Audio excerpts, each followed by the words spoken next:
محترم معظم علماء، معزز حاضرین، السلام علیکم ورحمۃ اللہ تعالی وبرکاتہ۔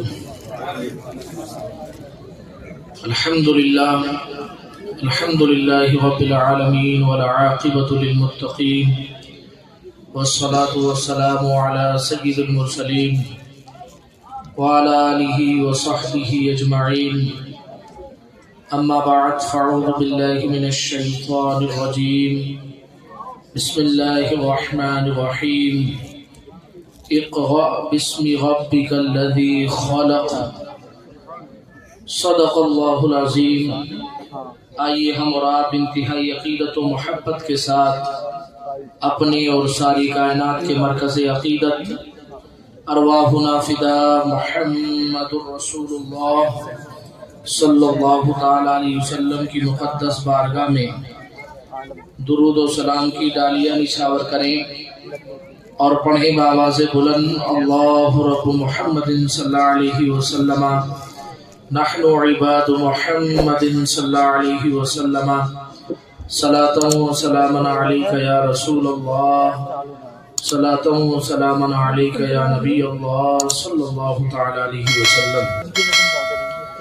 اعلیٰ حضرت فرماتے ہیں سب سے اولا و اعلیٰ ہمارا نبی، سب سے اولا و اعلیٰ ہمارا نبی، سب سے بالا و اعلیٰ ہمارا نبی، اپنے مولا کا پیارا ہمارا نبی، دونوں عالم کا دولا ہمارا نبی، سبحان اللہ سبحان خلق سے اولیاء، اولیاء سے رسول، خلق سے اولیاء، اولیاء سے رسول، سب رسولوں میں اعلیٰ ہمارا نبی، سارے اونچوں میں اونچا سمجھیے جسے، سارے اونچوں میں اونچا سمجھیے جسے، ہے اس اونچے سے اونچا ہمارا نبی، سبحان اللہ سبحان اللہ۔ سارے اچھوں میں اچھا سمجھیے جسے، سارے اچھوں میں اچھا سمجھیے جسے، ہے اس اچھے سے اچھا ہمارا نبی،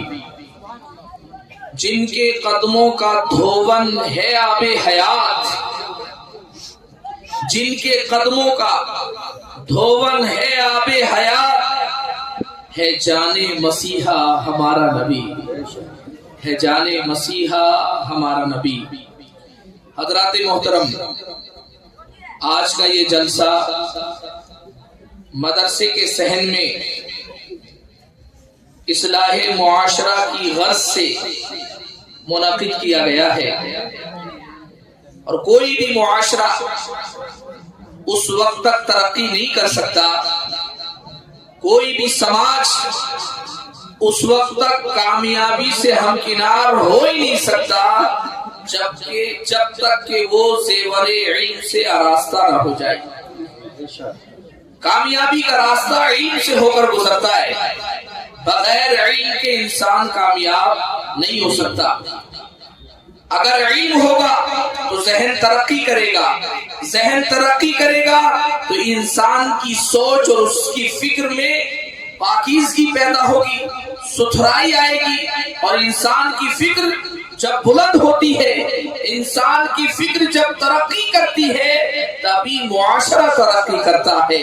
آپ دیکھیں اللہ تبارک و تعالی نے اپنے محبوب پر جو سب سے پہلی وحی نازل کی ہے وہ اقرا ہے، اور اقرا کا مطلب ہے پڑھیے۔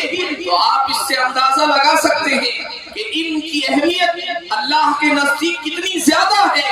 اللہ تبارک و تعالی نے اپنے محبوب کو جو سب سے پہلا حکم دیا ہے وہ پڑھنے کا حکم دیا ہے۔ آپ اگر یہاں ذہن کو قریب کریں گے، جب اس کا بیک گراؤنڈ دیکھیں گے، جب آپ اس کا شان نزول پڑھیں گے تو آپ کو پتا چلے گا نبی پاک صلی اللہ تعالی علیہ وسلم کئی دن لگاتار غار ہیرا میں عبادت میں مصروف رہتے تھے۔ آپ وہاں عبادت کرتے، ریاضت کرتے۔ ایک دن یہ ہوا کہ جبریل امین آتے ہیں اور کہتے پڑھیے، صرف کہتے اقرا، پڑھیے۔ سرکار فرماتے تھے انا بقاری، میں پڑھنے والا نہیں ہوں۔ جبریل امین نے سرکار کو طاقت بھر دبوچا اور پھر چھوڑ دیا اور کہا اقرا پڑھیے. سرکار نے کہا انا بقاری، میں پڑھنے والا نہیں ہوں. اس کے بعد پھر جبریل امین نے اسی عمل کو دہرایا یہاں تک کہ 3 مرتبہ یہ عمل کیا اور تیسری مرتبہ کہا اقرا بسم ربک الذی خلق. پہلے اس سے پہلے جو 2 دفعہ کہا تھا صرف پڑھنے کے لیے کہا تھا اقرا پڑھیے، لیکن تیسری مرتبہ جو کہا تو کہا اقرا بسم ربک الذی خلق، پڑھیے اپنے اس رب کے نام سے جس رب نے آپ کو پیدا کیا ہے، جس رب نے آپ کو وجود بخشا ہے. تو جیسے ہی جبریل امین نے یہ کہا اقرا بسم ربک الذی خلق، اپنے اس رب کے نام سے پڑھیے جس رب نے آپ کو پیدا کیا ہے، جس رب نے آپ کو عدم سے وجود بخشا ہے. تو سرکار نے فوراً پڑھنا شروع کر دیا. علماء کرام فرماتے ہیں صرف پڑھنے پر سرکار نے پڑھنا شروع نہیں کیا، سرکار نے بتا دیا کہ جب پڑھو تو اللہ کا نام لے کر پڑھو اور اللہ کے لیے پڑھو. تو جو علم اللہ کا نام لے کر حاصل کیا جائے گا اور اللہ کے لیے حاصل کیا جائے گا وہی علم ہمیشہ نفع بخش رہے گا، وہی علم ہمیشہ نفع بخش رہے گا. اسی لیے جب پڑھو تو اللہ کا نام لے کر پڑھو، پڑھو اللہ کے لیے پڑھو، اللہ کی رضا کے لیے پڑھو. اب کچھ بھی پڑھو اگر اللہ کا نام لے کر پڑھو گے یقیناً کامیابی ملے گی، اس میں برکتیں آپ کو حاصل ہوگی. اور اللہ کی رضا کے لیے پڑھیں گے تو وہ علم کبھی نقصان دہ نہیں ہوگا، وہ علم کسی کے لیے بھی مضر نہیں ہوگا، کسی کو بھی نقصان نہیں پہنچائے گا، بلکہ اس علم والا جہاں رہے گا وہ سوچے گا، اس کا یہ تصور ہوگا کہ میں نے علم اللہ کی رضا کے لیے حاصل کیا ہے. اب وہ جب اللہ کی رضا کے لیے علم حاصل کرے گا، اب وہ اگر ڈاکٹر بنے گا تو وہ کسی کو ناجائز ٹیسٹ لکھ کر نہیں دے گا، بلکہ ضروری جو دوائیں اس کو ہوں گی وہی اس کو لکھ کر دے گا، کیونکہ اس نے ڈاکٹر کس لیے بنا؟ اللہ کی رضا حاصل کرنے کے لیے. اور وہ جانتا ہے اگر میں نے مریض سے ناجائز طریقے سے پیسے وصول لیے تو اس میں اللہ کی رضا نہیں بلکہ اللہ کی ناراضگی حاصل ہوگی. جب وہ اللہ کی رضا کے لیے ڈاکٹر بنے گا تو لوگوں کی خدمت کرے گا. جب اللہ کی رضا کے لیے کوئی علم حاصل کرے گا اور علم حاصل کر کے وہ جج بن جائے گا تو پھر وہ رشوت نہیں لے گا بلکہ وہ اللہ کو خوش کرے گا اور اللہ کو راضی کرنے کے لیے وہ انصاف، جب اس کا قلم چلے گا تو انصاف کرتا ہوا چلے گا. جب وہ کوئی فیصلہ کرے گا تو اس کے فیصلوں میں انصاف نظر آئے گا. جب اللہ کی رضا کے لیے کوئی علم حاصل کرے گا، کوئی بھی علم کوئی حاصل کرے گا، وہ کسی کے لیے نقصان دہ نہیں ہوگا، وہ کسی کے لیے بھی مسرت کا سبب نہیں بن سکتا، کیونکہ اللہ کی رضا اللہ کی کسی بھی مخلوق کو تکلیف دے کر حاصل نہیں ہو سکتی. سرکار تو فرماتے الخلق عیال اللہ، یہ جو مخلوق ہے یہ اللہ کا کنبہ ہے. تو جب وہ اللہ کا کنبہ تصور کرے گا تو ڈاکٹر کسی مریض کو تکلیف نہیں دے گا. کوئی جج جو اس کے پاس انصاف مانگنے کے لیے آیا ہوا ہے وہ اس کے ساتھ ظلم نہیں کرے گا، وہ ظالم کے ساتھ نہیں بلکہ مظلوم کے ساتھ ہوگا اور ظالم سے مظلوم کو انصاف دلانے کی کوشش کرے گا. اسی طرح انجینئر ہوں گے، اسی طرح پروفیسر ہوں گے، اسی طرح جو بھی وہ کچھ بنیں گے اللہ کے فضل سے کامیاب اور کامران رہیں گے. جہاں رہیں گے نفع بخش رہیں گے، جہاں رہیں گے ان کی برکتیں انہیں حاصل ہوگی. سبحان اللہ. نعرہ تکبیر، نعرہ رسالت، نعرہ حیدری، نعرہ غوثیت. علماء اہل سنت مسلک اعلیٰ حضرت حضرت علامہ مفتی وقاص عالم صاحب قبلہ جشن دستار بندی. سبحان اللہ سبحان اللہ. ہمارے حصول علم اور غیروں کے حصول علم میں یہی فرق ہے. آپ کہیں گے کہ جاہل آدمی تو کم نقصان پہنچاتا ہے، پڑھا لکھا آدمی زیادہ نقصان پہنچاتا ہے. یہ ہیروشیما پر بم برسانے والے جاہل تھوڑے نہیں. آج پورے فلسطین کو ملبے میں تبدیل کر دینے والے، وہاں کے بچوں کو بھوک سے مار دینے والے، وہاں کے بچوں کو پیاس سے مار دینے والے یہ کوئی جاہل نہیں ہے.